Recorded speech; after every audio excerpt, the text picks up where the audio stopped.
noches.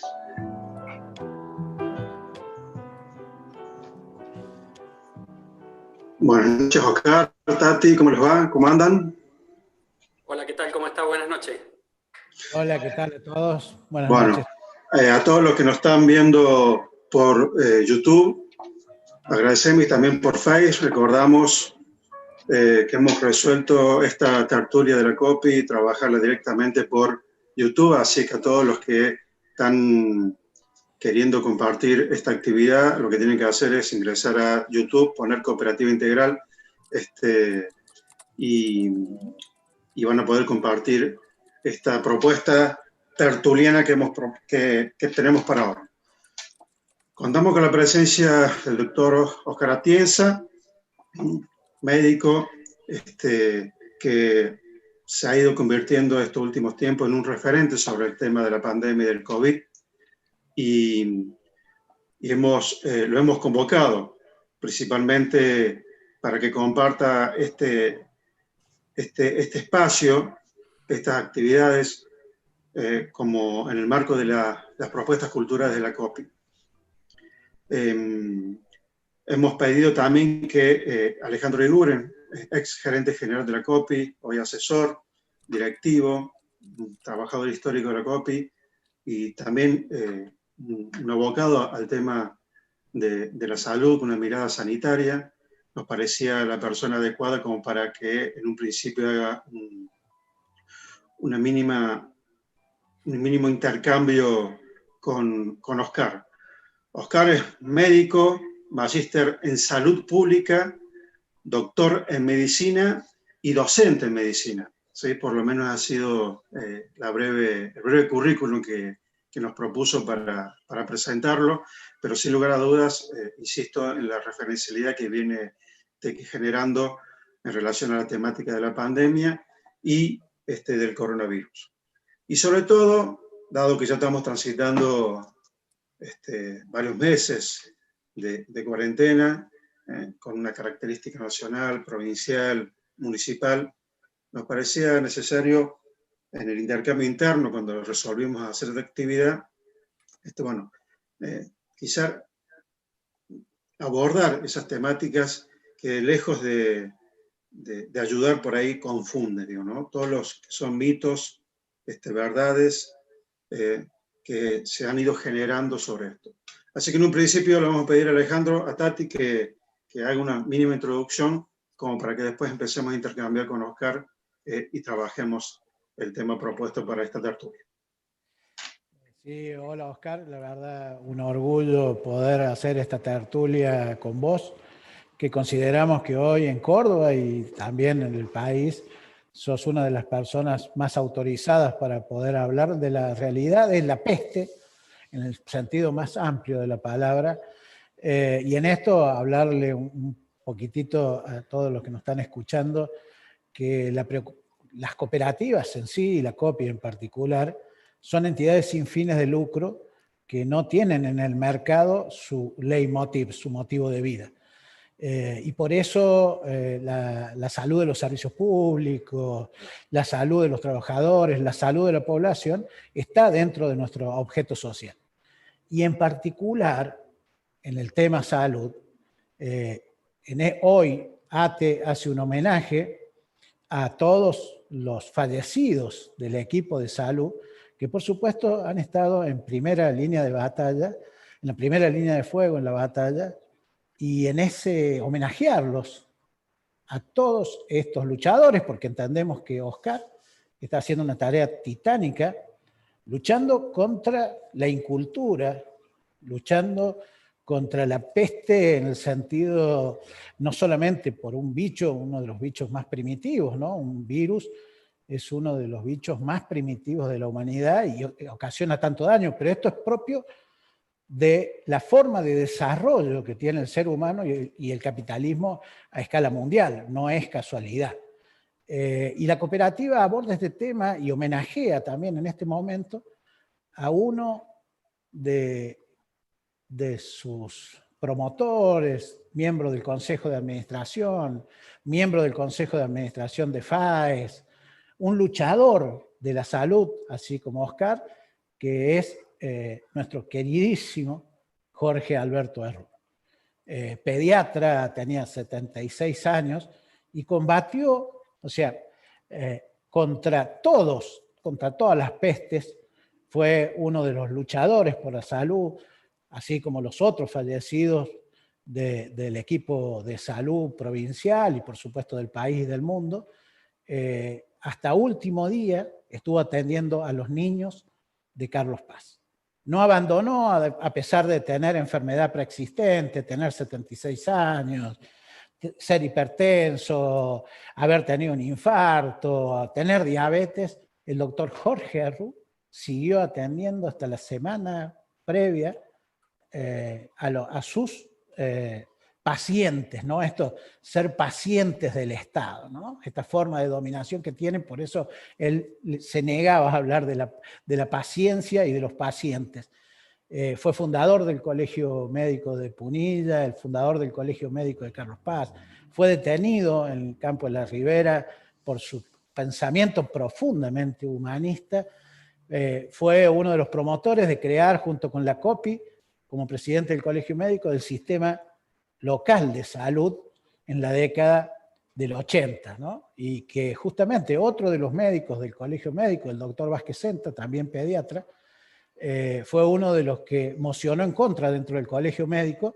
También tiene coronavirus actualmente el doctor Vázquez Senta, pero con esta concepción liberal de la profesión, no quiso que se conformara el sistema local de salud entre los usuarios, los profesionales del área de la salud, que era promocionado fundamentalmente por el Colegio Médico y la COPI.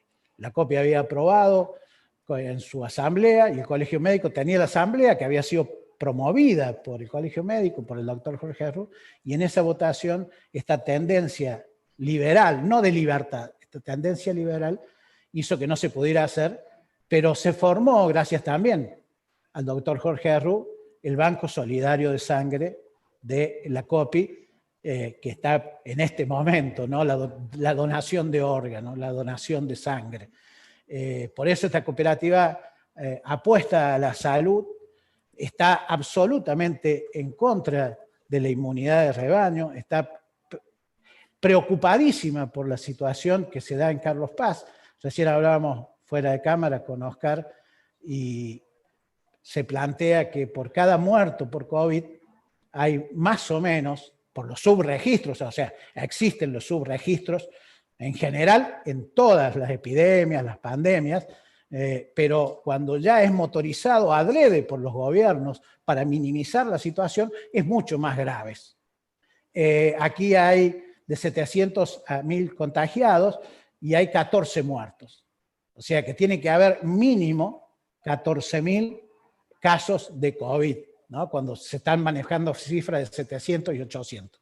Bueno, Oscar viene desde hace meses, la verdad, Oscar, muchísimas gracias por lo que hace, supongo que es tu vocación, como la de Jorge Herrú, ¿no? Un luchador de la salud, y a nosotros nos parecía importantísimo que la gente de Carlos Paz, la gente de la provincia, a través de los luchadores por la salud, como es la COPI, pudieran escucharte. Así que la bienvenida, Oscar. Yo solamente voy a hacer una escucha más, es la presentación inicial de por qué la COPI, y como te decía, en este homenaje a uno de los luchadores que fue Jorge Herrú, en vos tenemos puesta expectativas porque despertás conciencia y porque todo tu trabajo, te aseguro, es utilísimo para combatir la peste, ¿no? No solamente la que transmite la enfermedad, sino la vieja peste de la humanidad, ¿no? Así que te escuchamos, Oscar. Bueno, muchas gracias Tati, gracias Jorge y a toda la familia de la COPI por este espacio. La verdad es que sin ustedes que abren un poco las puertas de los medios de comunicación y sin este tipo de charlas, se hace bastante difícil poder llegar a la gente, que es lo que más interesa, ¿no? Para poder explicarle lo que nos está pasando. Y en este homenaje que ustedes hacían recién a Jorge, que es una de las personas que falleció en esta pandemia del equipo de salud, Yo quiero decirles que hay unas 20 personas más del equipo de salud que fallecieron y que hoy ATE intentó hacer, bueno, ha hecho un homenaje, nombrando, ha creado un panfleto y a través de distintos tipos de actividades se ha hecho un listado y se ha puesto a disposición de la gente todos aquellos que dieron la vida, estos héroes que dieron la vida, que trabajaron hasta último momento. Y yo me quiero tomar 2 minutitos para poder nombrarlos, ¿no? Porque son colegas, gente que nos ayuda, nos acompañaron en el equipo de salud en esta pelea y que ya no están más, ¿no? El primer médico que falleció, Daniel Basualdo, Leonardo Quirós, Raúl Cardoso, Anuar Fayad, Patricia San Milán, Adriana Cheble, Marta Fernández, Gerardo Amuchastegui, Roberto Angelino, Héctor Garro, Edgar Odierna, Vicente Walter Melgarejo, Gustavo Salemne, Jorge Rudd, Patricia Palacesi, Jorge Ranco, Germán Bernardi, David Luna, Héctor Vicente, que son aquellos que han dado la vida para que nosotros podamos seguir disfrutando de nuestra parte, ¿no? Pero con, no sé si disfrutando, porque uno en algún momento se culpa y dice, ¿qué más podríamos haber hecho para que ellos no logren el impacto de esta pandemia y estemos perdiendo a esta gente tan valiosa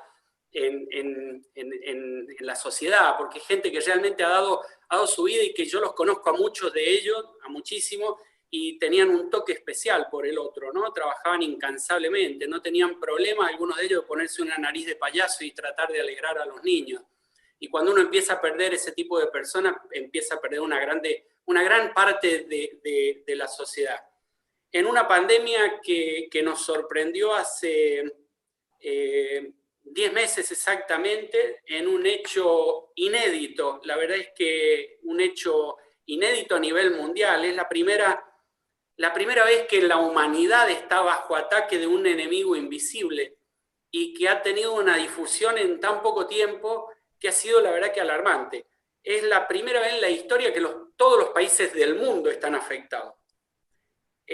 Yo pensaba y estábamos junto con un grupo de investigadores tratando de reanalizar la situación y me parece que esto no es solo una pandemia en el concepto puro de pandemia. Es algo un poco más complejo que una pandemia.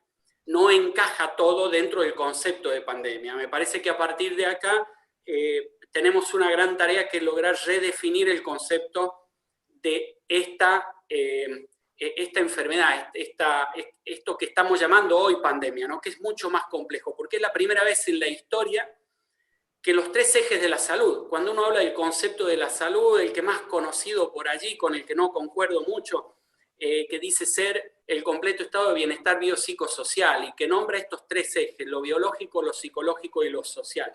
Es la primera vez en la historia que están afectados estos 3 ejes.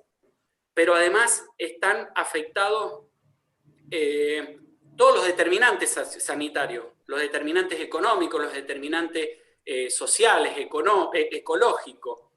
Es una situación prácticamente única la que se está dando. Este virus apareció por allá por el mes de diciembre, aparece en Wuhan, en China. Nosotros casi lo vimos por película, como una película en aquel momento, ¿no? Veíamos las filmaciones, que algo estaba pasando, algo raro estaba pasando en algún hospital ahí de China, porque llamaba mucho la atención que las terapias intensivas se llenaban muy fácilmente, se ocupaban muy fácilmente, llegaban a una saturación rápida y que uno de los principales indicadores que teníamos era la alta ocupación de los respiradores, se necesitaba la gente para ventilarla. Entonces los chinos se dieron cuenta que algo normal no era, que estaba ocurriendo algo distinto a lo que normalmente ocurre en todos los inviernos. Decidieron testear, decidieron hisopar a las personas y tratar de ver cuál era el germen que estaba afectando a las personas. Y bueno, descubrieron la 7ª cepa del coronavirus. Hasta ahora, hasta la actualidad, habíamos conocido 6 cepas de coronavirus. Y a partir de acá conocemos la 7ª. Un virus totalmente distinto, con algunas características que lo hacen especial, que lo hacen distinto, lo hacen raro y muy, muy, muy peligroso.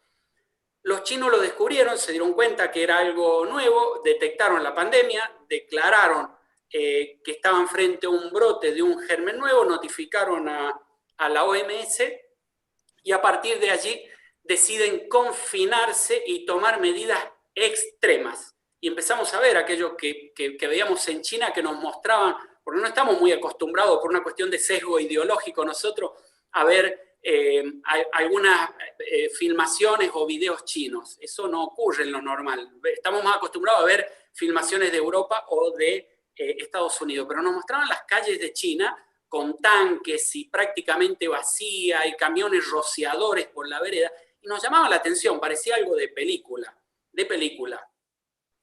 Casi inmediatamente después fue ahí apenas empezó a avanzar la pandemia, se empezaron a ver algunos casos en Europa, sobre todo en una zona de Europa, el norte de Italia, que es una zona con gran afluencia turística, es decir, el virus se empezó a mover a partir del turismo.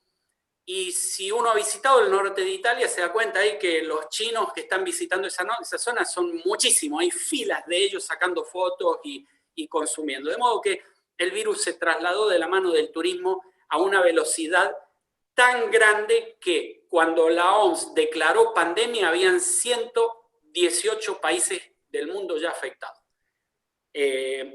Vino demasiado tarde, digo. La verdad que alertó al mundo mucho más tarde de lo que lo hicieron las redes sociales y los medios de comunicación.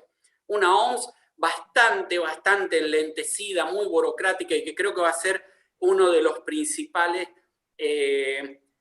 digamos, focos de la post-pandemia. Una OMS que se va a tener que reestructurar, que va a tener que cambiar algunas cuestiones porque estuvo un poco lenta en esta reacción y afectó, en realidad produjo algunos daños a nivel mundial. Hasta que ellos decidieron reunirse y declarar la pandemia, ya el mundo estaba con el coronavirus. Y allí fue cuando en Europa empezamos a ver algunos de las primeras imágenes que nos llamaban la atención, ¿no? Que los médicos salían llorando y gritando y decían, frenen esto, cierren las calles, que la gente no circule, esto que nos está pasando era raro. Empezamos a ver médicos de España, de Estados Unidos, decir, se nos agotaron los respiradores. En Italia fue casi predecible, porque Italia viene con un recorte, y ahí recupero algunas de las palabras que decía Tati al inicio, el tema del liberalismo, ¿no? Empezaron a hacer muchos recortes a nivel sanitario, recortaban aproximadamente unos 40.000 millones de euros desde el año 2012 en adelante, solo del sector sanitario. Recortaron 40.000 puestos de trabajo en Italia, avanzaban a pasos agigantados hacia la privatización. El modelo de Francia, cuando asume Macron, entró prácticamente en la misma línea. Y Macron fue el primer liberal que dijo, no, hasta aquí llegamos, en el sector salud no vamos a producir ningún tipo de recorte, esto es peligroso, porque veían que el sistema privado por sí solo no podía dar respuesta a esto que se había iniciado, es decir, empezó con una alta tasa de infectividad. Cuando llega a España, llega a Inglaterra, Alemania, hay allí dos hechos muy interesantes que ocurren, que son que Inglaterra y Alemania, lo dijo Angela Merkel, lo dijo Boris Johnson, bueno, dijeron el 60-70% de la población se va a infectar y va a adquirir inmunidad de modo natural. Y ahí surge una de las primeras grandes fake news que al día de hoy sigue haciendo daño, y es esto de la inmunidad del rebaño. Una inmunidad del rebaño que es en realidad un desarrollo teórico, es una teoría esto de la inmunidad del rebaño. No ocurrió nunca en la historia de la humanidad con otra enfermedad. No hay enfermedad en el mundo que se haya erradicado con la teoría de la inmunidad del rebaño. La viruela, por ejemplo, que nos acompañó durante toda la vida al ser humano, fue erradicada con la vacuna. La vacuna es la única que logra la inmunidad del rebaño, porque uno vacuna masivamente a toda una población y la mayoría adquiere los anticuerpos.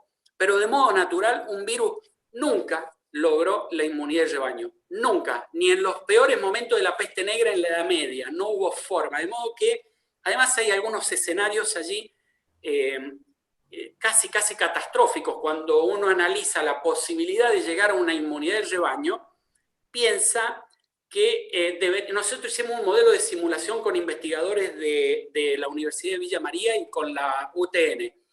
Y el escenario que analizamos fue, para lograr esta inmunidad de rebaño, los 45 millones de argentinos tendríamos que lograr que al menos unos 35 millones de argentinos se infecten. Casi el 80, un poquito más, 82% nos daban las estadísticas. Teníamos que lograr que se infecten para lograr esa inmunidad de rebaño. De esos 32 millones, pongámosle 30 millones de infectados, un 5% iba a requerir terapia intensiva. Es decir, que estamos pensando en un escenario de 1,5 millones de terapias intensivas que necesitábamos tener. Cuando la Argentina tenía, cuando arrancó esta pandemia, 8.500 camas en terapia intensiva distribuidas en todo el territorio. Imagínense para llegar a 1,5 millones. El gran problema, y es que esto le pasó a Italia y a España, cuando se les saturó el sistema de salud, la tasa de letalidad esta que comentaba, que está entre el 1 y el 1,3%, se les disparó hasta, en algunos momentos, 17 puntos a Italia. Es decir, que no moría 1 de cada 100, sino que morían 17 de cada 100 personas que estaban internadas en terapia intensiva. Es decir, que en un modelo de inmunidad de rebaño, el escenario es de alrededor de 3 millones de muertos. Digo, una locura. Aquellos que plantean la inmunidad de rebaño, al día de hoy les digo, es una locura, es un escenario. Y nosotros lo venimos diciendo hace ya más o menos 4 meses. La OMS lo dijo la semana pasada. Dijo, es una locura, es inviable. No hay modo de llegar a la inmunidad de rebaño dejando a la gente circular libremente. Poquito tiempo después de que circule el virus por Europa, llega a América. Y allí, bueno, Donald Trump dijo, es una gripecita. Es igual que dijo Boris Johnson, y Boris Johnson 10 días después estaba con un respirador puesto e internado en terapia intensiva. Es decir, que no era una forma viable esto de dejar a que el virus circule libremente. Pero Donald Trump dijo, es una gripecita. 15 días después se estaba retractando porque pasó Estados Unidos muy poquito tiempo a liderar la cantidad de casos a nivel mundial. No solo cantidad de casos de infectados, sino cantidad de casos de muertos. Y allí conocimos un poco entre estos países las 2 o 3 estrategias sanitarias que el mundo adoptó. Una, la de la cuarentena dura y rígida, que fue el caso de prácticamente toda Europa. La gente dentro de sus casas. Contrastado un poco con el modelo estadounidense. En Estados Unidos no creen en las medidas de salud pública. Allí la salud es privada. El que tiene plata se hace atender y el que no... es su problema. Un Estados Unidos que decide optar por la libertad económica, dice, nosotros no vamos a dejar que la economía se nos caiga, vamos a defender la economía. Allá fue un poco el delirante de Bolsonaro de atrás de la misma medida, acompañando a Trump y diciendo, yo no voy a frenar la economía. Y entre estos 2 países suman el 45% de los infectados y de los muertos a nivel mundial. Es decir, que muy bien no le fue. Y son los países que mayor caída en el ingreso de PBI por cápita tienen, aún más que los que cuidaron la salud. De modo que allí vamos viendo un poco los distintos tipos de estrategia y los éxitos. La Argentina un poco caminó entre estos 3 modelos. Al inicio con una cuarentena dura, muy estricta y que nos dio muy buen resultado. Porque la Argentina, con el sistema sanitario que tenía al inicio de la pandemia, lo que dejó el gobierno anterior fue algo catastrófico. Fue un sistema de salud prácticamente desarticulado, con no más de 2 puntos del PBI destinado a la salud, con una precarización realmente importante, con muchos hospitales que no terminaron de ser puestos en marcha. No teníamos un Ministerio de Salud en la Argentina, había una Secretaría de Salud. Es decir, una precariedad tremenda. De modo que no tuvimos otra alternativa más que instaurar una cuarentena dura y a partir de allí comenzar la reconstrucción.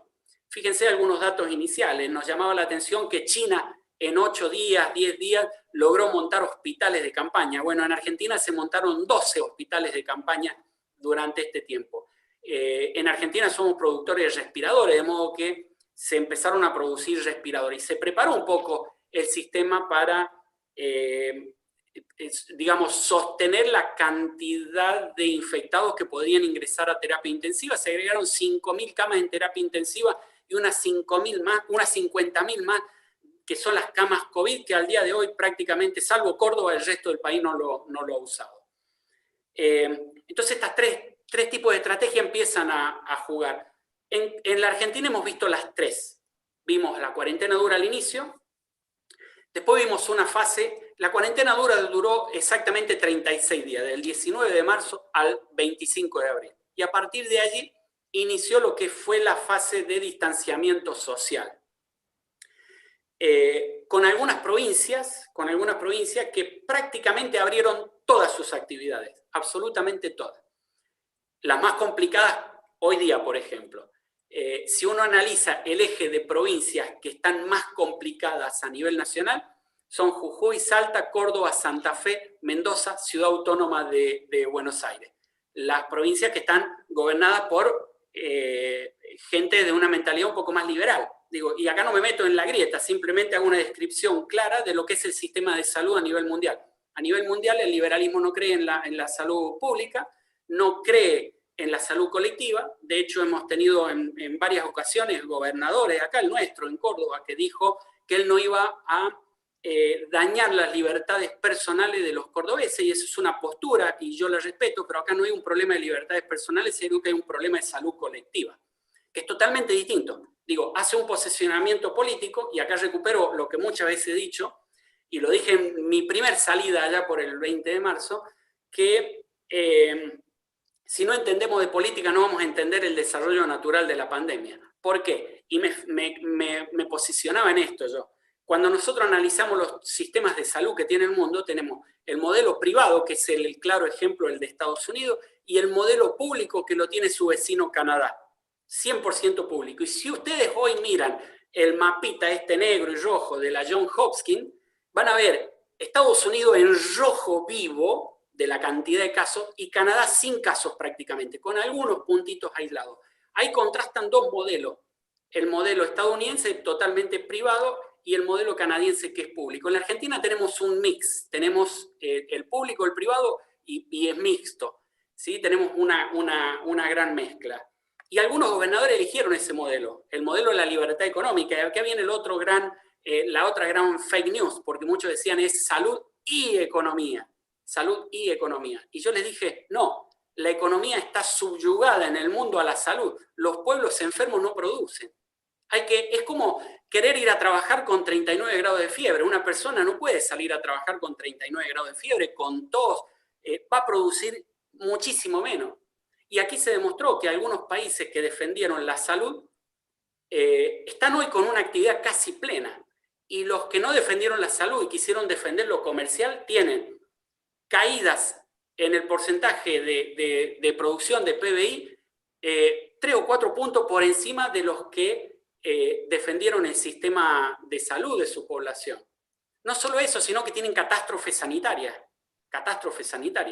Entonces aquí viene este otro gran mito. Ya, digamos, entendimos lo que es la inmunidad de rebaño, que no es viable. El paradigma salud-economía tampoco. Vemos China con una producción prácticamente plena, Taiwán, Corea del Sur, Nueva Zelanda. Son países que prácticamente no tienen casos. Tienen 1 o 2 casos aislados. Por ejemplo, China, hace 20 días atrás, tuvo en uno de sus ciudades, tuvo 2 casos importados. ¿Qué hicieron? Sometieron a 3 millones de personas a una cuarentena dura y estricta para bloquear ahí absolutamente. Y hoy están con actividad plena, producción plena. No así el resto del mundo. Y la Argentina en esta última etapa ha optado un poco por esta libertad económica. Le han dado un poco más de prioridad a lo económico, no tanto a lo sanitario. Y hoy Argentina está en el top 10, el top 5 de países con mayor cantidad de casos brutos por país. Y estamos en lugar 12 en cantidad de casos por cada 100.000 habitantes. Es decir, que hemos trepado en esta escala, en este ranking internacional de países en cantidad en proporción de habitantes por muertes y por infectados. Y fíjense cómo la economía empieza a empeorar en la Argentina. Es decir, acá lo que tenemos es un problema de pandemia. Hay que solucionar la pandemia para que podamos salir y reactivarnos y empezar a trabajar. No podemos trabajar en pandemia porque los protocolos no alcanzan. No hay forma de frenar esto con los protocolos. Los protocolos sirven como medidas intermitentes. Es decir, yo tengo que aplicar medidas duras por muy corto tiempo. Estas medidas son cuarentenas estrictas, muy duras.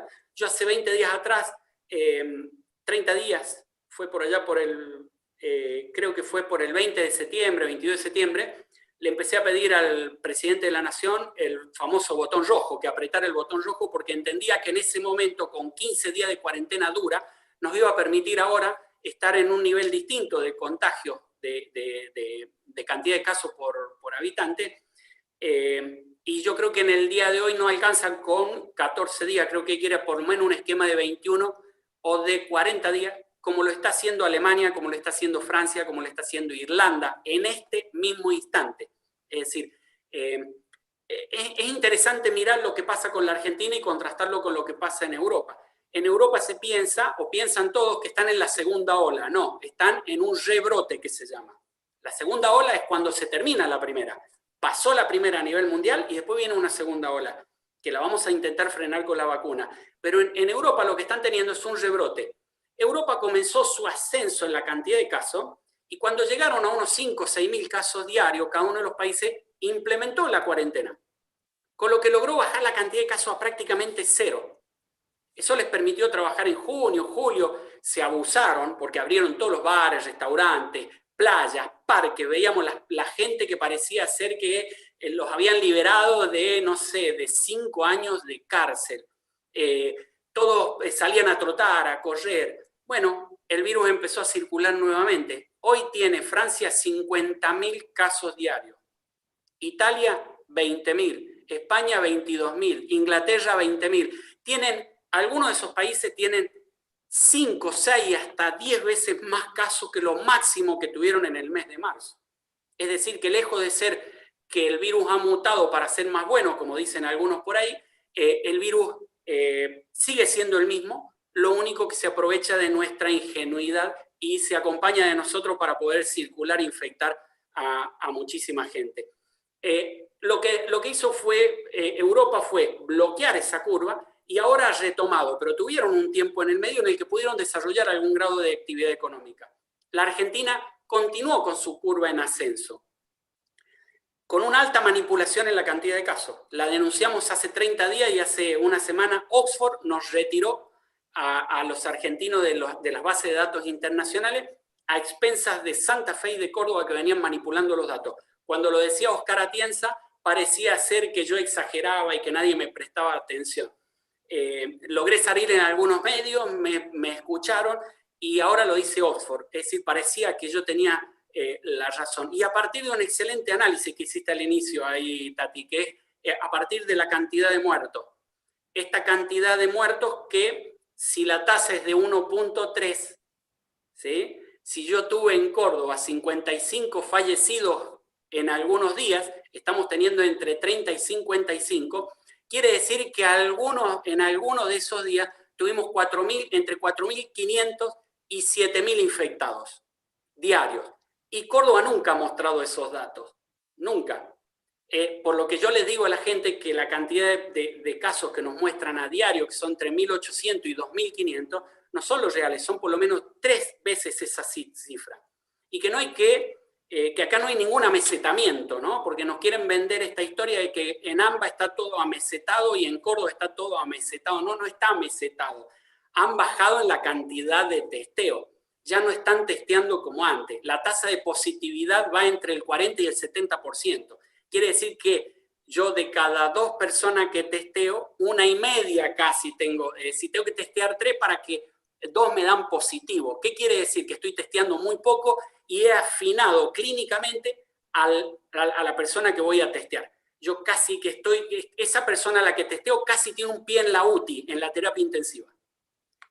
Yo lo testeo, por eso es que la positividad es alta. Quiere decir que si amplío la cantidad de testeo, voy a encontrar muchísimos más casos. Yo creo que la Argentina hoy, haciendo una comparación, está en alrededor de entre 30 y 50.000 casos diarios, ¿no? Esa es más o menos la cifra. De modo que a nivel mundial hubo por ahí, también empiezan a circular algunas fake news y se han descubierto grandes mentiras. Francia tiene todo su equipo, todo el equipo que intervino en la primera etapa de la pandemia, todos procesados y a todos les han allanado las oficinas y sus casas. ¿Por qué? Porque mintieron, porque dijeron que tenían 6.800 casos en algún momento y en realidad deben haber tenido muchísimos más que eso. A Alemania le faltan cargar unos 15.000 casos de muertos. Inglaterra igual. Es decir, que la manipulación en la información ha estado a la orden del día en prácticamente todos los países. En Chile tuvo que renunciar un ministro. Muchos creen que manipulando la información van a lograr que la opinión pública, no sé qué van a lograr con la opinión pública, porque no comemos vidrio, nos damos cuenta. Ya todos conocemos a algún infectado, ya todos conocemos a algún muerto. Es decir, que ese ha sido el otro gran problema de esta pandemia. La manipulación de los datos nos hacen creer cosas que no son así. Y quienes estamos en estadística nos damos cuenta. Es lo mismo que le pasó a la gente de Oxford. Cargan las planillas y los números de Córdoba no les cierran, los de Santa Fe tampoco les cierran. Entonces, ¿qué dijeron? Suspendamos a la Argentina. Nos están queriendo, digamos, engañar con los casos. No nos están cargando los negativos. ¿Por qué? Y porque posiblemente muchos de esos negativos no son negativos. Y quienes hacemos estadística, yo estoy seguro de eso y lo afirmé y así fue. Entonces, empiezan a caer algunas malas informaciones. La infodemia en esto ha estado a la orden del día. La cantidad de información falsa ha sido terrible. Y yo creo en un modelo totalmente distinto. Yo creo que a la gente hay que informarle, hay que explicarle la verdad, y hay que explicársela, hay que sentarse horas a explicársela, porque yo creo que la información es lo que nosotros llamamos en medicina un factor de protección. Cuanto más información tenga la gente en sus casas, mejor se puede cuidar. Si yo le engaño, la gente no se puede cuidar. La gente cree que afuera el virus no está, o que, como dicen muchos, tarde o temprano nos vamos a infectar. No, si te cuidas no te vas a infectar. Si tomas las medidas, no te vas a infectar. Y algunas cuestiones que tienen que tener, que se tienen que tener en cuenta. Por ejemplo, del 100%, y este es el motivo por el cual la cuarentena funciona perfectamente, del 100% de las personas que se infectan, 80% no se va a enterar nunca que tuvo el virus. Es el famoso asintomático, y ese es el gran problema de esta pandemia. El 15% va a ser oligosíntomas, y son estos que nosotros escuchamos: estoy con tos, moco, no tengo olfato, no tengo gusto. ¿Qué hago? Yo en este momento tengo por lo menos 100 personas en consultas internas que están en esa situación, que van a hacerse hisopar y no los hisopan. ¿Por qué? Y porque no son casos graves. Le dicen: quédese en su casa, aíslese. El 5% va a necesitar terapia intensiva, internación. Y de allí, de ese 5%, la mitad va a morir. Y esa es la tasa de letalidad. Es decir, que tenemos 80% de asintomático, 15% de oligosintomático y un 5% que va a ir a terapia intensiva. Hoy Córdoba, vergonzosamente, el 34% de los internados en terapia intensiva de toda la Argentina son cordobeses. Pero no cordobeses que viven en Mendoza, en Chubut, cordobeses que viven en Córdoba. Porque acá decidimos flexibilizar desde el primer momento, negar el virus. El 34% de los internados en UTI de la Argentina son cordobeses, y eso es preocupante. ¿Y por qué funciona bien esta medida, la cuarentena, que yo les digo y que hay que explicarle a la gente? Porque cuando uno hace cuarentena, el asintomático, que es el que se cree sano pero que tiene el virus y que infecta, contagia a los demás, se queda en sus casas, obligamos a que se quede en sus casas y no genera la cadena de contagio. Si la genera, digamos, con el oligosintomático, la persona que tiene síntomas, que tiene algún tipo de síntoma, ¿qué es lo que hace? Se queda en su casa, se guarda, no sale. Ya le hemos recomendado, tiene miedo. El otro 5% queda en terapia intensiva, es decir, que allí no está el problema está en el otro 80%, que sigue repartiendo la carne, sigue repartiendo el pan, sigue trabajando de remisero y que no sabe que está infectado y que quizás nunca se entere, pero que termine infectando a los demás. Y allí viene otra de las fake news, de las grandes malas noticias que nos dijeron siempre, que el asintomático no contagia. El asintomático es el gran problema de esta pandemia, por qué las pandemias reaccionan muy bien o el coronavirus reacciona muy bien a la cuarentena dura, porque el asintomático también los dejamos guardados en la casa, dejamos circulando en la calle solamente a los grupos esenciales, que son equipos de salud, la seguridad. El resto está en todas sus casas. Como están todos en sus casas, se corta la cadena de contagio en la calle. Y ese es eso hay que explicarle a la gente. Si entre todos decidimos guardarnos por 15 días, el virus no va a encontrar a nadie para poder infectar en la calle. Entonces rompemos esa cadena de contagio, o al menos la vamos a desacelerar muchísimo, para después de 15 días volver a retomar un poco más y tomar este oxígeno que necesitamos de al menos 3 meses hasta que lleguen las vacunas, que están a la vuelta de la esquina. Ya hay una vacuna que está prácticamente aprobada, que es la rusa, que solicitó ayer la aprobación de la OMS. Hay un equipo de salud argentino en Rusia en este momento haciendo algún tipo de negociación para ver si la traemos y es la primera vacuna que podamos llegar a tener, por lo menos para vacunar a los grupos esenciales, equipo de salud que está perdiendo la vida, que se está infectando, a los equipos de seguridad, porque yo recién les nombré equipo de salud, pero yo creo que a ese folleto habría que agregarle los policías que han muerto. Muchísimos policías que han muerto trabajando en esta pandemia y todo un equipo ahí que está en la primera línea que se termina infectando. Y bueno, y de la mano de las vacunas que vinieron muchísimos mitos, ¿no? Y aclaro uno y ya vamos cortando para dar lugar a algunas preguntas que puedan haber, que fue este tema de la rapidez en la generación de las vacunas. ¿Por qué tan rápido? Y allí van a empezar a generar, que es la próxima lucha que se nos viene, pelear contra los antivacunas. Ya hemos peleado contra los anticuarentena, ahora se viene la pelea contra los antivacunas. Muchos dicen que porque va a ser muy rápida va a generar muchos problemas. ¿Por qué se hace rápido esta vacuna? Primero porque a nivel tecnológico se han puesto miles de millones de dólares para la producción de vacunas, cosa que no se hace normalmente. La gente, los grupos de ciencia que trabajan sobre vacunas, para conseguir un peso de financiación hasta hace un año atrás, tenían que rogarle a medio mundo y no les daban esa plata. Ahora, Estados Unidos ha puesto miles de millones de dólares en 10 equipos. El que la tenga primero compra las vacunas, pero no solo Estados Unidos. La ha puesto Inglaterra, ha puesto Argentina, ha puesto Brasil, plata. De modo que la plata sobra.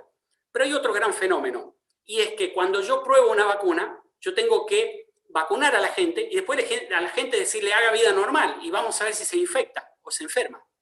Si yo voy a crear una vacuna contra el ébola, lograr conseguir una casuística de 300 a 500.000 casos, que es lo que yo necesito para poder habilitar una vacuna, me lleva décadas. ¿Por qué? Porque el ébola no existe, está por ahí, genera un brote y voy y vacuno a la gente que está alrededor de ese brote para ver si se contacta y logramos esa inmunidad que queremos.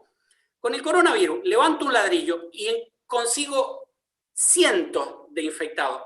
Tiene tanta diseminación a nivel mundial que se han hecho pruebas en todos los países. Es decir, la posibilidad de que yo salga a la vereda hoy cuando me vaya a mi casa y me contacte con personas que tienen coronavirus es casi una certeza. De modo que allí está el gran motivo por lo que la fase 3 se aceleró muchísimo. Porque vacunamos 500.000 personas, la dejamos circular en la calle y la probabilidad de que se hayan encontrado con personas infectadas es de casi el 100% de posibilidad. Y allí viene la rapidez con la que se están creando las vacunas. Las vacunas son seguras y va a ser el único modo y la única estrategia que podemos tener para poder frenar esta pandemia. No veo otra estrategia. Los tratamientos, todos los tratamientos que hemos tenido han resultado, digamos, en realidad no han resultado, han sido un gran fiasco. El único que queda con puertas abiertas es el corticoide, que logró frenar o tener algún tipo de resultado, pero desde la hidroxicloroquina, el ibuprofeno inhalado, el remdesivir y otros tantos fármacos, ninguno logró tener una alta efectividad. Está la ivermectina en este momento, con grandes expectativas, pero no tenemos los resultados. Cuando se rompan los sobres, se publiquen los resultados, vamos a saber si tiene este efecto preventivo que es el que queremos, y ojalá que lo tenga, pero las esperanzas creo que van a estar puestas en la vacuna que la tenemos a la vuelta de la esquina. Yo creo que en diciembre y enero van a estar los primeros grupos de personas vacunadas y a partir de febrero se empezará con una campaña a nivel nacional que esperemos que llegue para todos en un corto tiempo. Así que bueno, habiendo hecho así un repaso bastante rápido, tocando los principales ejes, no sé, me gustaría saber si tienen algunas preguntas, algunas dudas, si hay por allí algunos comentarios de la gente que nos está viendo, como para poder empezar a hacerlo un poquito más dinámico y sacar algunas dudas.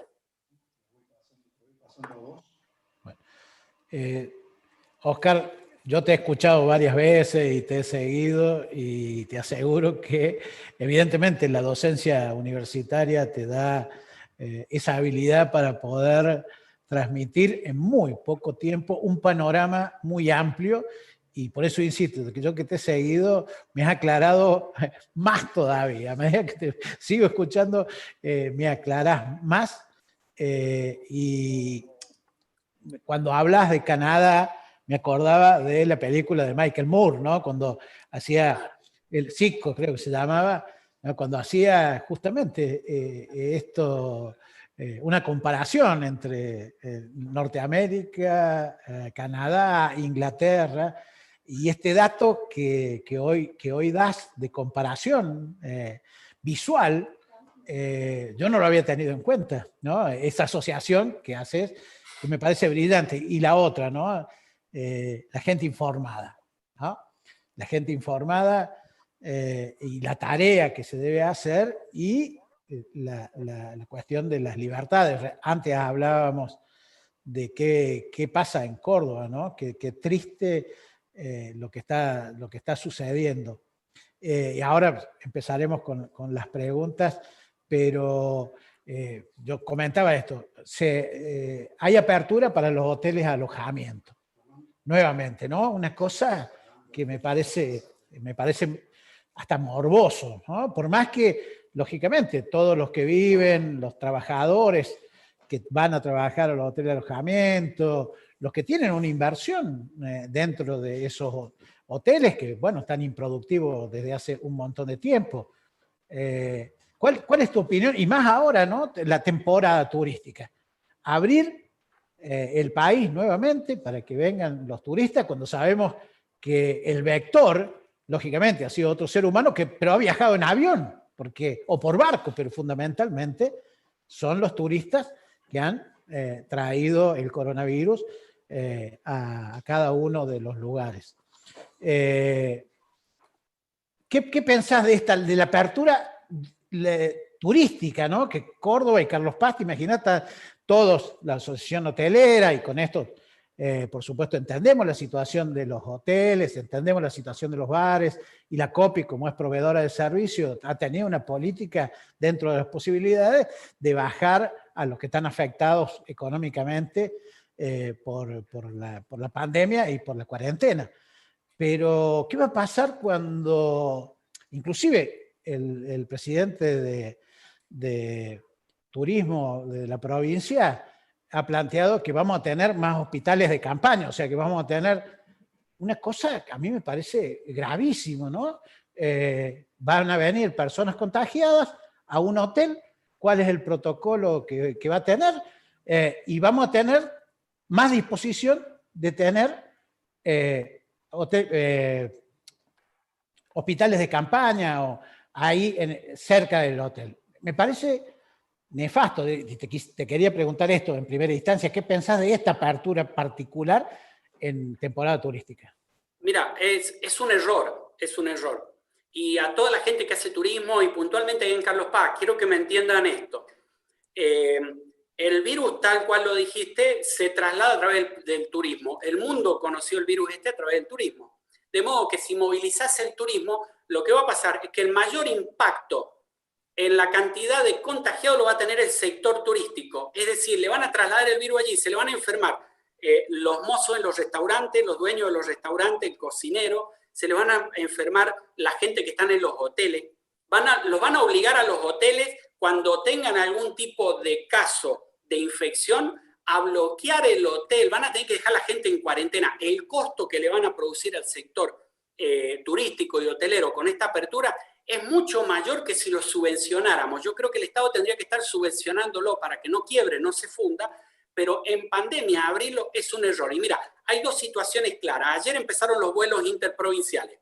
El primer vuelo, un vuelo que fue a Misiones, fue una persona infectada y no dijo que había estado infectada. Ahí tenés 57 personas aisladas por 14 días, junto a la tripulación del avión que deberá pasar lo mismo.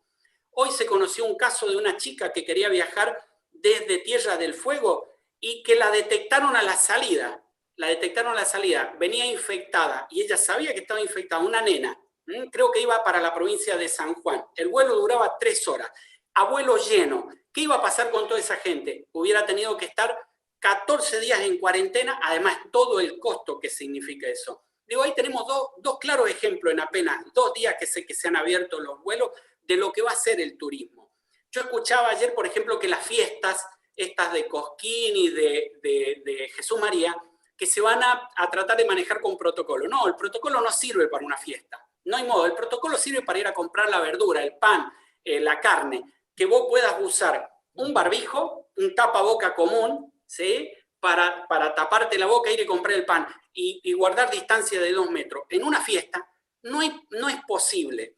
Y te explico por qué y avanzo en un tema que no había comentado y que tiene que ver con el uso de esto, de los barbijos. ¿Cómo se contagia el virus? El virus se contagia de 3 modos. Por tacto, contacto, por las manos, yo toco superficie infectada y me la llevo a la cara. Nosotros no nos damos cuenta y nos tocamos la cara unas 20 veces por hora. ¿Sí? De modo que toda la superficie que tocamos, nos tocamos la cara, nos tocamos la boca, constantemente estamos haciendo esto, así, nos vamos infectando. Eso se produce ¿por qué? Porque cuando yo estoy hablando salen 2 tipos de partículas de mi boca. Unas partículas gruesas, que son las gotitas de flujé, que se disparan, y al hablar caen en toda la superficie. Esa superficie yo las toco y son las que después me llevo a la cara. Pero además hay algo que se llama aerosolización. ¿Vieron en el invierno que yo respiro afuera y sale como un vapor? Esos son aerosoles, partículas diminutas que se sostienen en el aire durante mucho tiempo. ¿Sí? En algunos casos, fíjense, cuando yo echo desodorante en un ambiente cerrado, ese olor perdura ahí a veces un par de horas. ¿Qué quiere decir? Que esos aerosoles siguen estando en el aire durante mucho tiempo. El coronavirus se mantiene en esos aerosoles hasta 3 horas, en circunstancias ideales. ¿Qué quiere decir? Y si tengo mucha gente en un ambiente, en un mismo ambiente, esos aerosoles van a terminar haciendo algún tipo de burbuja. En esos eventos de Cosquín, de Jesús María, me van a odiar, pero la gente canta, grita. Con el canto, con el grito, esas partículas de aerosoles van armando una burbuja alrededor mío y se van dispersando. De modo que el que está hasta 10 metros de distancia va a aspirar mis aerosoles. Y este virus necesita muy poca cantidad de partículas virales para poder infectar a otro. Los tapabocas comunes no sirven para eso. La mayor parte de la gente va a ir con tapabocas comunes. El tapaboca común sirve para ir y comprar el pan y volver a mi casa. Para desarrollar actividades de trabajo necesito un barbijo profesional, barbijo quirúrgico. Y yo no creo que en esos lugares la gente vaya a usar este tipo de barbijo que los va a proteger un poquito más. Así que un poquito larga la respuesta, pero ha ido con algún tema adicional como para explicar que el principal objeto de la pandemia en la zona turística van a ser los hoteleros y los restaurantes, es donde va a impactar. Pero dicen, quédense tranquilos que al lado les voy a armar un hospital de campaña, como si fuese una gran solución. Es casi una burla ese tema. Estamos en pandemia, atendamos la pandemia y después volvemos al turismo como corresponde. Y mientras tanto, lo sostengamos al turismo. Me parece que es lo que hay que hacer, sostenerlo, subsidiarlo, no hay otra. Bueno, nosotros planteábamos que tiene que haber un subsidio porque todo lo que se va a gastar, inclusive el 50% que se dice que se le va a devolver de los consumos, ¿por qué no volcar ese dinero, ¿no?, en los costos fijos que tienen los hoteleros y solucionar esa problemática, pero mantener la cuarentena? Es una de las ideas que nos tiramos. Voy a leer porque me están pasando por WhatsApp las preguntas. Manuel Conrero, ¿cuál es la situación hoy de los supuestos tratamientos del suero equino y el ibuprofeno soluble? El ibuprofeno ya lo dijiste, pero bueno, si querés lo... Sí, lo explicamos de nuevo. Sí. Mira, El suero es muy simple. El suero equino funciona muy parecido a lo que es el suero en el ser humano. El suero es la parte que sostiene o en lo que se desplazan los glóbulos rojos, la sangre nuestra. Si uno separa el glóbulo rojo y el suero es como agua, es líquido. Pero en ese suero están los anticuerpos, es decir, que la persona que se curó generó los anticuerpos y en ese suero están las partículas. Un ser humano tiene más o menos unos 6 litros de sangre total, volumen total. De modo que yo le puedo sacar plasma, pero le puedo sacar muy pocas veces y muy poca cantidad. Yo le saco el suero y junto con el suero viene el anticuerpo. En el caballo, en el equino tiene unos 30 litros aproximadamente de suero y genera una hiperinmunidad, genera muchísimos anticuerpos. De modo que yo allí tengo mayor cantidad de plasma para poder sacar, mucho más rico en anticuerpos. Por eso es que es un poco más efectivo el suero equino con respecto a el suero de la persona. El ibuprofeno inhalado, la verdad que algunas de las pruebas iniciales que hay comparado con el placebo no ha arrojado mejores resultados, es decir, no ha superado esa prueba. Por lo que en algunas personas logra mejorar un poco la respiración, pero a nivel de letalidad no ha cambiado la realidad. Hay que hacer más pruebas, más amplias, y elaborar mejor ahí, analizar mejor los resultados en cuanto al ibuprofeno inhalado. Hasta ahora no ha superado la prueba de placebo. Bien. Maru Rubio pregunta, ¿cómo saber si esas vacunas estarán 100% testeadas y sean seguras con todo lo que está ya pasando y todo lo comercial que también implica? Digo, por los riesgos de efectos secundarios. A ver, las vacunas son siempre 100% seguras. ¿Por qué? Porque ya la humanidad tiene un ejercicio en esto de crear vacunas. No es la primera vacuna que va a crear la humanidad. Hay cientos de vacunas, muchísimas, todas con un alto nivel de seguridad.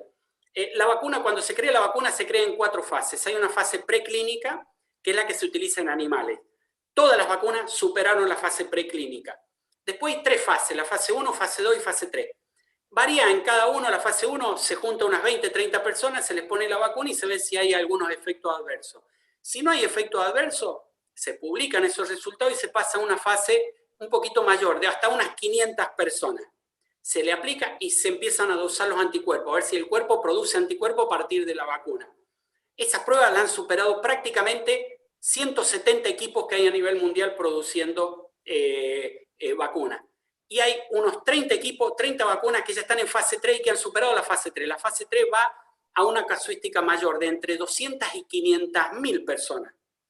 Hasta ahora hay un solo reporte en la vacuna de Oxford de una paciente que generó un problema. Hubo un médico la semana pasada que se dijo que había generado un problema en Brasil, se rompió el sobre y ese médico había recibido el placebo, no la vacuna. Así es que hasta ahora, de las 30 vacunas que están finalizando la fase 3, prácticamente no hay relatos de reacciones adversas. ¿Qué es lo que produce? Y algún síndrome gripal puede producir leve, algún dolor de cabeza, como producen todas las vacunas. Dolor en el lugar de la inoculación, lo común, esas son las reacciones adversas, pero hasta ahora no hay descrito mayores daños a través de la vacuna. Así que es segura y es nuestra única salida, ¿no? ¿Resultaría positivo a la vez que vacunar, aplicar un tiempo de cuarentena? No, es todo lo contrario. A las personas que se vacunan se les piden que salgan y hagan vida normal. Lo que estaban haciendo. ¿Por qué? Porque lo que se busca es realmente eso. Cuando en la Argentina se creó la vacuna para la fiebre hemorrágica argentina, se le pedía a la gente, se los vacunaba y se le pedía a la gente que saliera e hiciera vida normal. ¿Por qué? Porque lo que se busca es ver si se contacta con gente enferma y ver si se enferma. Es decir, para ver si los anticuerpos que generó la vacuna son eficientes o no son eficientes. Así que no sirve eso. En realidad lo que necesitamos, y es lo que se le pidió a los voluntarios que participaron en toda la vacuna, es que hagan vida normal para ver si se enferman. Si yo le puse la vacuna y la persona se me enfermó, quiere decir que la vacuna no es eficiente. Entonces, meterlo en cuarentena no serviría. Pero me parece que Norberto lo que dice es a nivel público, o sea, está la vacuna y seguimos con la cuarentena, no en el sentido del que está vacunado haga cuarentena. Perfecto, ahora sí entendí. Digamos, porque no va a ocurrir esto de que nos van a vacunar a los 45 millones de argentinos de modo simultáneo, eso no va a pasar. El proceso de vacunación en la Argentina va a durar entre 2 y 3 años. Mala noticia la que les doy, pero digamos, en el medio sí vamos a tener que aplicar medidas duras de cuarentena, no tengo duda. Porque como no vamos a vacunar al 100% de la población, vamos a necesitar de este otro tipo de medidas de forma paralela y simultánea para frenarla. Ahí sí entendí la pregunta. Sí, totalmente es así. Yo le interpreto, creo que eso es lo que quiso preguntar. Tenés razón, ¿no? sí. Maru Rubio también me pregunta por la ivermectina, que vos también hablaste, pero bueno. Sí, la vuelvo a explicar, porque hay muchas esperanzas puestas en la ivermectina. Lo que se ha visto que aquellos que lo consumen, se hizo una prueba en una gran cantidad de personas, de médicos sobre todo, se les daba ivermectina y aparentemente al grupo que recibió la ivermectina no se infectó. De los que no recibieron la ivermectina, hay gente infectada. De modo que allí se deduce que la ivermectina podría competir con los mismos receptores del coronavirus y evita que el coronavirus ingrese en el cuerpo. El problema es que no tenemos publicados los resultados todavía. Hasta ahora, lo único que hay es la observación de quienes participaron en el estudio y dijeron, yo creo que, o los que elaboraron el informe final, dicen que yo creo que es efectiva y que podría ser una solución. De hecho, Ginés González García la mencionó hace unos 20 días atrás en uno de sus discursos. Y podría venir de la mano de la ivermectina y alguna solución. Bien. Carmen Ferreira, ¿el origen del virus se conoce con cierta certeza? Sí, eso es otro de los grandes mitos. El virus ya se detectó el caso cero. ¿El caso cero cuál es? La primera persona que se infectó. Fue una mujer y aparentemente se habría infectado por allá por el 10 de diciembre. El virus este es un claro salto entre especies que nosotros le llamamos. Esta mujer dicen que venía con cuadros gripales en los últimos 2 años. Cuando un virus, que quiero que no lo explique a esto, nosotros en el cuerpo tenemos normalmente virus y bacterias conviviendo con nosotros. Si no las tuviéramos, no es compatible con la vida. Digamos, en el aparato digestivo tenemos miles de millones de bacterias. Si no las tenemos, tenemos diarrea y nos morimos los 3 días. Es así de simple. Nos recomiendan tomar algunos yogur que vienen para reactivar la flora bacteriana, que se llama, esas son las bacterias. Y junto con las bacterias tenemos virus. Y esos virus conviven con nosotros y prácticamente no nos enferman. Y aquello que nos enferma generamos los anticuerpos y siguen conviviendo. Los animales tienen sus propios virus, que no saltan entre especies normalmente. Es decir, un perro, un gato tiene sus virus y nosotros los tocamos y no saltan frecuentemente de especies. Pero de tanto tocarlo, de tanto manipularlo, esta mujer manipulaba mucho mariscos en el mercado de Wuhan y algunos otros animales que estaban por allí. De tanto manipularlo, el virus empezó a intercambiar información con nuestro ADN y nuestros genes. Empezó. Hasta que logró enfermarla la mujer. Dice que la mujer llevaba más o menos unos 2 años con gripes. El segundo gran paso que tiene que dar el virus es tratar de saltar intraespecie, de un ser humano a otro. Cuando logró eso, generó la pandemia. Y eso está totalmente detectado. Un virus, el genetista, lo detecta porque tiene unos cierres que le llaman ellos, yo lo conozco porque me lo han explicado nada más, no soy especialista en el tema, que es fácilmente detectable y ya se hubiera detectado y se hubiera conocido si este virus hubiera sido creado en un laboratorio. Este virus generó un salto entre especies y por eso es que tenemos la pandemia. Es así lo que se sabe hasta ahora, ¿no? Así es que ojalá que sea así porque si fuese creado en un laboratorio sería el primer caso de éxito de un laboratorio que logró generar un virus que creó una pandemia. Hasta ahora no hay casos que hayan generado eso. Bien. Jorgelina Quinteros pregunta, teniendo en cuenta que la información es un factor de protección, como dijiste, ¿cuáles serían las estrategias que recomienda para una comunicación efectiva de la situación que estamos atravesando? Para generar conciencia hay que apuntar a humanizar las estadísticas con campañas de testimonios de personas recuperadas, experiencias por primera persona de los síntomas del virus. Da la contestación también. Mira, sí, pero excelente pregunta esta, porque el 19 de marzo, cuando el presidente sale y anuncia esta medida que iba a tomar y empezábamos a escuchar esto creo que fue el 20 de marzo en realidad, por el 19 de marzo yo estuve en una charla en la Facultad de Psicología de la universidad hablando sobre el tema de coronavirus. Y yo siempre digo, yo tengo dos preguntas con las que si quiero aplazar a un estudiante de medicina de cuarto y quinto año, les hago esas dos preguntas y estoy seguro que no las saben. ¿Qué es una endemia y qué es una pandemia? Soy famoso por eso, no aplazo a nadie, nunca. Pero porque para mí el examen es una construcción distinta, una etapa más de aprendizaje. Pero las preguntas que yo siempre le hago es esa, ¿qué es una endemia y una pandemia? Y no lo saben. Entonces mi gran duda era, digo, la gente no va a entender lo que es una pandemia y no se lo van a explicar. Y a partir de allí empezaban a sobrevolar algunas cuestiones como la tasa de letalidad, la tasa de mortalidad, el RO que hemos escuchado tantas veces que nadie entiende qué es. Digo, yo sé de eso, yo entiendo eso, y soy profesor de la universidad, yo lo voy a poder explicar a esto. Entonces dije, ¿cómo hago para poder salir y explicar y al menos crear una burbuja de gente que sean los replicadores de esta información? Entonces ese día, el 20 de marzo, tipo 6 de la tarde, anuncié en el Facebook y dije a las 20 horas voy a salir en vivo y voy a tratar de explicar algunas cuestiones. Y bajar esto a un poquito, a un lenguaje, no porque la gente sea bruta, sino porque la gente no tiene la obligación de entender lo que es una pandemia. Digo, no está obligada a eso, como yo no estoy obligado a entender lo que es un recurso de amparo. No entiendo lo que es y para eso están los abogados. Entonces yo tenía esa información, anuncié, digo, a las 20 voy a salir. Eran las 21 y yo estaba con la crisis de pánico porque tenía el celular y aunque me manejo muy bien la tecnología, nunca había hecho un vivo, nunca. Entonces eran las 10 de la noche y la gente me decía, ¿a qué hora sale? ¿A qué hora sale? Estamos esperando. Y ahí noté que había una alta preocupación por entender esta información. A las 11 de la noche rompí un poco mis temores, mis miedos, apreté el botoncito y empecé a transmitir.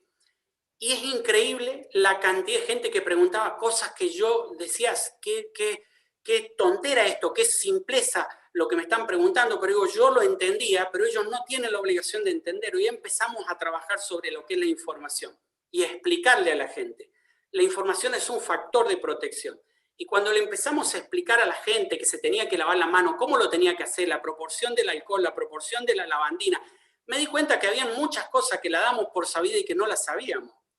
Entonces, yo entiendo de este modo. Hay veces que me cuesta, te habrás dado cuenta que para poder responder a una pregunta tengo que hablar mucho y es porque hay que desenmarañar mucho de esta información para que la gente lo entienda. No porque la gente es bruta, sino porque no tiene la obligación de entender sobre medicina. El equipo de salud ha sido uno de los grandes problemas en esta pandemia, porque la mitad ha sido anticuarentena. Yo me hice conocido porque salí a contestarle a un colega que dijo, tenemos las guardias libres, vengan, que estamos, no voy a ampliar más, pero ya fue muy conocido, yo salí a responderle porque entendía que ese mensaje iba a ser muy dañino para la sociedad. Entonces, aún en el sector salud hemos sido muy confusos. La OMS hace una semana reconoció que el barbijo es útil. Digo, así que me parece que hay que trabajar un poco más en esta información, desmenuzarla. Y por eso son tan buenos estos espacios que la COPI brinda para que podamos llegar a mucha gente y explicarle, dialogar y tratar de desenmarañar toda esta información que tenemos y que creo que es útil. Así es que, nada, la información es un factor de protección y estoy seguro que evitó que mucha gente se infecte, no tengo dudas de eso. Seguro, seguro, Oscar. Y vos sabés que yo estudié medicina en la década del 70, ingresé en el 73, y pues viste que supongo que seguirá así, es anatomía e histología, las dos primeras, durísimas para... No ha cambiado nada, igual. Es durísima, pero nos habían puesto en el plan en ese momento, porque estaba ahí la vuelta a la democracia, ¿no? Que fue una época hermosa, muy bueno, viste que la medicina es media complicada porque no había mucha politización, eran 5.000 creo que habían ingresado ese año. Pero tuvimos dos materias y que fueron parte de la que me enamoraron, es psicología social y medicina preventiva, que estaba en sexto, porque había un intento de modificación del plan, ¿no? Y darle, como decías vos, bueno, lo que pasa cuando hay salud pública total, como es Canadá, ¿no? Donde no existe la medicina privada, la comercialización, por supuesto, de la enfermedad. Y nos daban medicina preventiva en ese primer año, no como un sucedáneo al final y darle esta trascendencia. Y vos das unas explicaciones realmente de transmisión de lenguaje sanitario que nos ha servido todo. Y seguramente hay muchísima, pero muchísima gente que escuchándote ha modificado sus hábitos sanitarios personales, ¿no? Y cuánta peste se evitaría la sociedad, te digo sinceramente. Bueno, ahí no sé si Jorge, si hay más preguntas. Ah, sí, me están pasando. Disculpa, Oscar. Me siguen pasando las preguntas. Pensé que no, pero muy interesante lo que planteaste. Mira, y te quiero responder en esto, porque ahí viene el paradigma de la salud. Cuando uno habla, hoy en medicina, en el plan que tenemos ahora en medicina, tenemos salud comunitaria en primero, segundo y tercero, y medicina preventiva en cuarto y quinto. Yo soy docente de medicina preventiva de cuarto y quinto. Y te muestra un poco lo que es el diseño del sistema sanitario. Y ahí es donde le explicamos a la gente y te describo en 2 palabras cómo evaluar a un buen secretario de salud municipal o un buen ministro de salud. Si lo ves bien, si lo ves abriendo terapias intensivas, lo ves abriendo centros de atención primaria. El centro de atención primaria es para prevenir que la gente se enferme y se infecte. Si los ves abriendo terapia intensiva, por mi clase te puedo asegurar que no pasó, porque ese es el paradigma del mal ministro o secretario de salud, ¿no? Ojalá que no se me enojen mucho, pero bueno, ese es el gran temor. Vos sabés, Oscar, que inclusive acá en Carlos Paz, Esteban Avilés, que está ahora en turismo, que tiene un alto porcentaje de aceptación y de votación aún todavía, estuvo de secretario de salud a un abogado. Que no importa, digamos. No importa. No importa, puede ser cualquiera, pero que esté. Bueno, lo tuvo Rubén López durante un montón de tiempo. Bueno, el daño que desgraciadamente ha hecho a la concepción pública, a la atención primaria en salud. Por eso decíamos, cuando intentamos con Jorge Arrú, que lógicamente entendía la problemática, hacer un sistema local de salud que era integrar todos los subsistemas, el privado, el público y el de obra social, que realmente viene destruyéndose. Yo estoy todavía en el APROS y a pesar de lo que ha ido pasando, me quedo, ya me jubilo ahora, a pesar de pagar bastante más que el resto, pero sigo en el APROS, lo que era el viejo IPAN, después de lo que fue todo el proceso de gerenciamiento y de destrucción, ¿no? O sea, este plan sistemático de destrucción, de mercantilización de la salud, de los equipos de salud, tiene consecuencias y ahora se nota. Por eso también es una buena oportunidad de transmitir la información para revalorizar lo que es la salud pública, la medicina preventiva, la atención primaria en salud, ¿no? Bueno, acá sigo con las preguntas. Blanca Elena Pérez, doctor, ¿qué opinión tiene de la situación del personal de salud que se encuentran sobrecargados y al límite de sus fuerzas? Bueno, yo estoy muy preocupado por esa situación. De hecho, yo me peleo mucho con algunos estadistas a nivel nacional que están permanentemente diciendo el sistema va a colapsar, el sistema va a colapsar. Digo, acá no nos tenemos que preocupar por el sistema que vaya a colapsar. Acá tenemos un equipo de salud que está agotado, cansado, sin días de descanso y que está muriendo.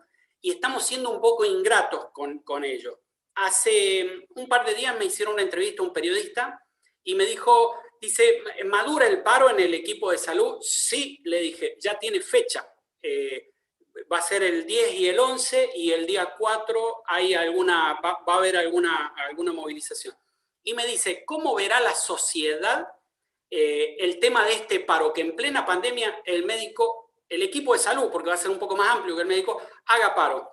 Y mi respuesta fue, si la sociedad cordobesa y el gobierno de Córdoba le dieron la espalda al equipo sanitario y hoy están muriendo, esa entrevista fue el martes, entre sábado, domingo, lunes y martes murieron 6 médicos, y hoy están muriendo, le digo, mínimamente se merecen hacer un paro, tienen el derecho al paro para que llamen la atención sobre la sociedad. porque no es justo lo que está pasando.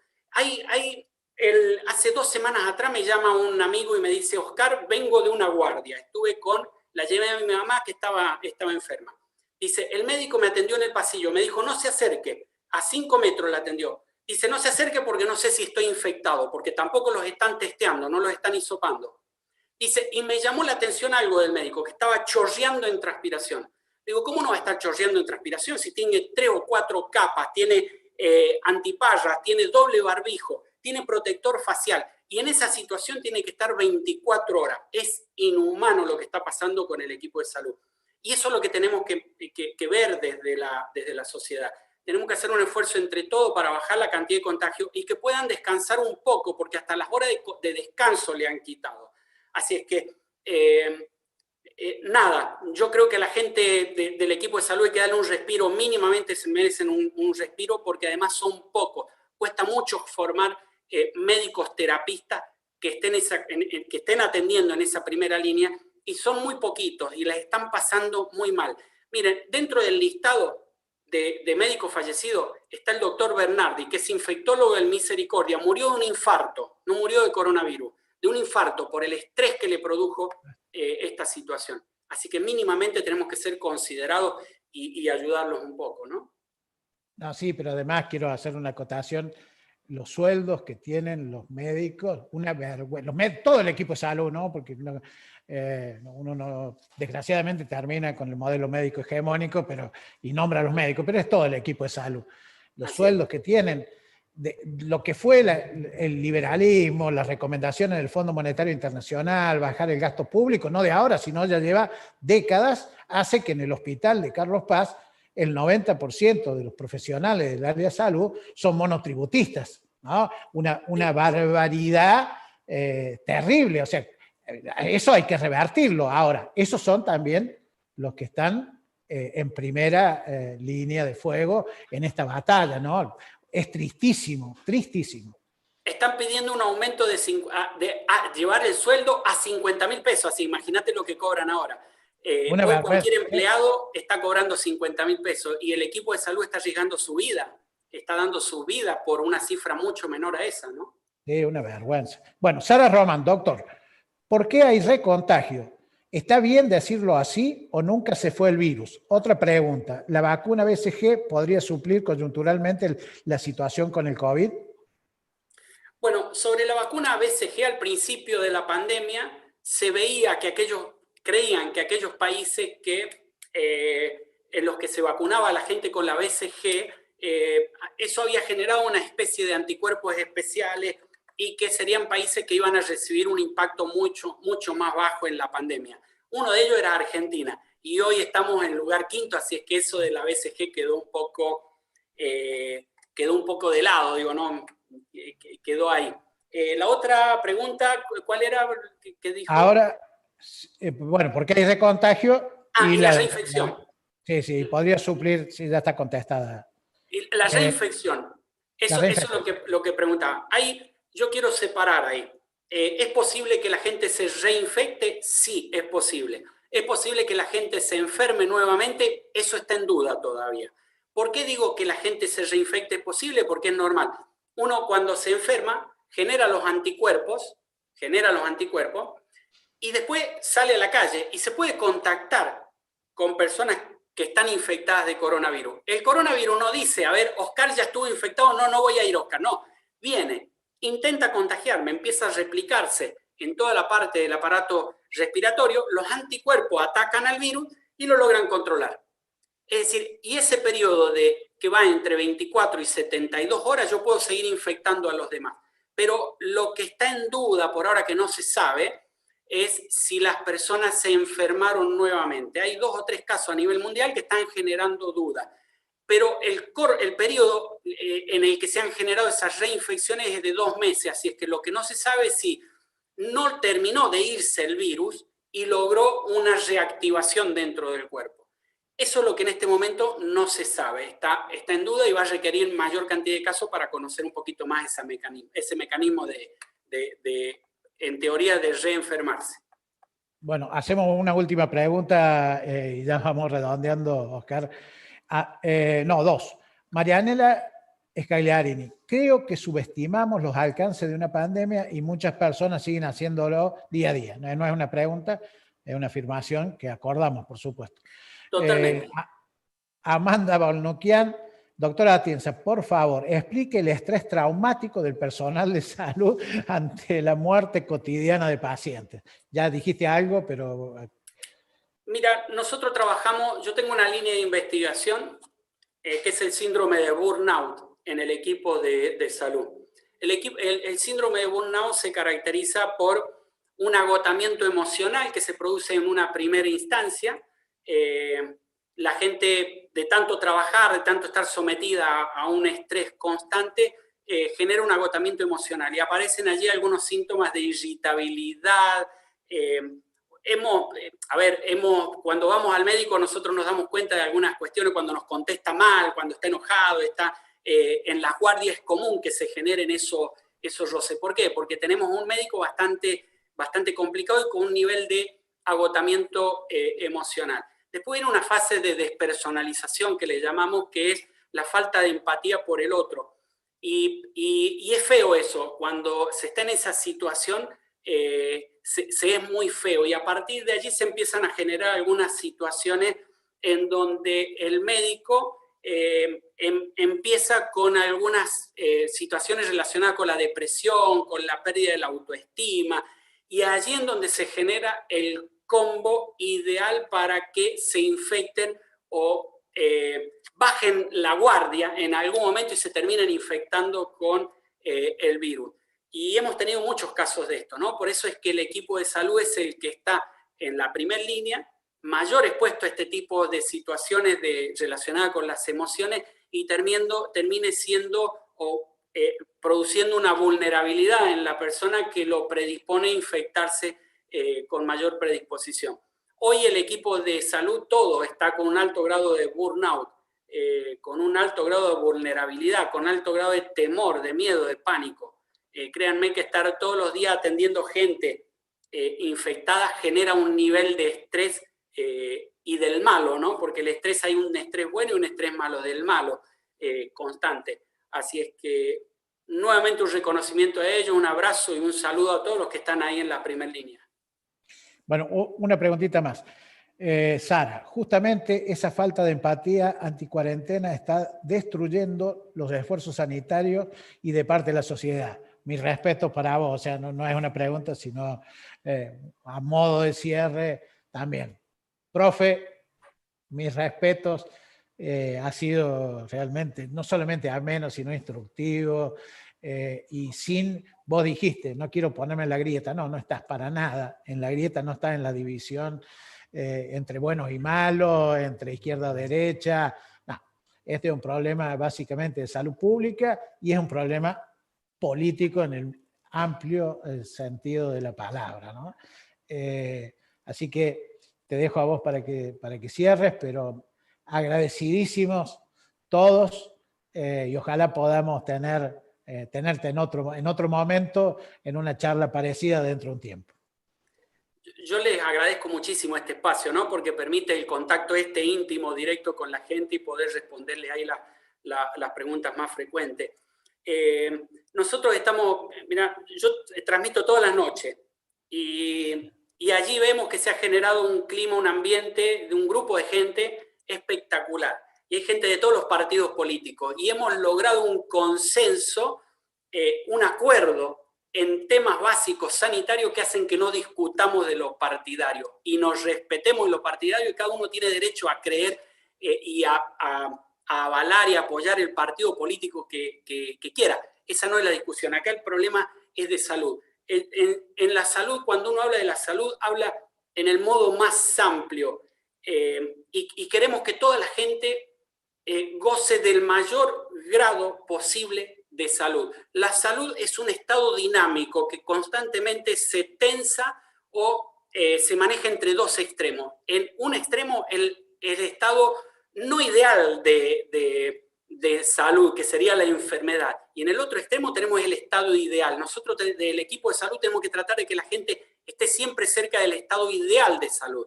Eso no es posible. Nosotros hay veces que durante todo el día pasamos por distintos grados de este objetivo, que sería el de la salud. Hay momentos en los que nos sentimos más sanos y otros momentos más enfermos. Yo siempre antes de salir en un vivo de esto, me siento un poco más incómodo, más nervioso, qué irá a pasar y salir todo bien, la tecnología. Uno se pone bajo tensión, pero eso cambia. Luego nos relajamos y pasamos por buenos momentos. El estado de salud es dinámico, ¿sí? Lo que tenemos que tratar de lograr es que la gente no se enferme de lo que no tiene que enfermar, sino se muera de lo que no debe morirse antes de lo que el tiempo, para todas sus cuestiones de paradigma de vida, de cuestiones culturales, de cuestiones hereditarias, lo determine. Si una persona se muere antes de eso por una infección o por una pandemia como esta, el sistema de salud está fracasando, la salud pública está fracasando. Y hoy se nos mueren 500 argentinos por algo que no debieran morir y se nos infectan 20.000 argentinos de algo de lo que no debieran infectarse. Y ese es el mensaje que tenemos que bajar a la gente, y la gente tiene que entender. Me tiene que dar una mano en esta pelea para obligar a los gobiernos a que aprieten el botón rojo y nos dejen llegar un poco más relajados hasta el momento de la vacuna. Así que bueno, hasta ahí. Muchísimas gracias por este espacio y cuando ustedes quieran volvemos a charlar. Gracias a vos. Solamente agregar, bueno, Oscar, me sumo a los agradecimientos, Tati también por el labor que hiciste, Anette ahí acompañando siempre lo técnico, y a todas las más de 60 personas que nos han estado acompañando a través de YouTube, que nos han ido intercambiando, a compañeras y compañeros, trabajadores de la COPI, integrantes del Consejo, delegadas, amigos, a todos los que han estado ahí acompañándonos durante esta más de hora y media que hemos estado aprendiendo con el doctor Atienza, con Oscar. Así que muchísimas gracias a todos. Esto queda grabado ahí en el canal de YouTube de la COPI, Cooperativa Integral, para todos los que la quieran volver a compartir o viralizar, porque es parte de una herramienta comunicacional que está buena que la compartamos para difundir la palabra del doctor. Así que, Oscar, muchísimas gracias, Tati, y a todos por habernos acompañado en esta nueva tertulia de la COPI. Gracias, muy amable.